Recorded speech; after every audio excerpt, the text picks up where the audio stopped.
我的鴻蒙電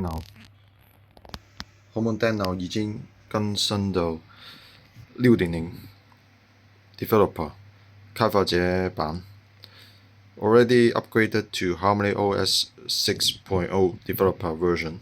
Already passed the questions testing the exam. So now I can use it. 鴻蒙電腦已經是6.0了。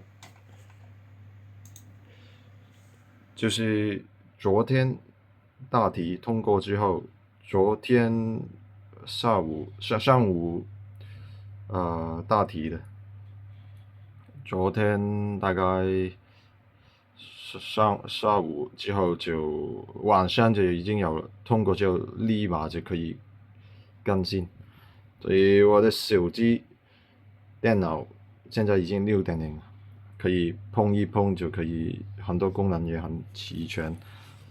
Now already 6.0. Hope everyone faster updated.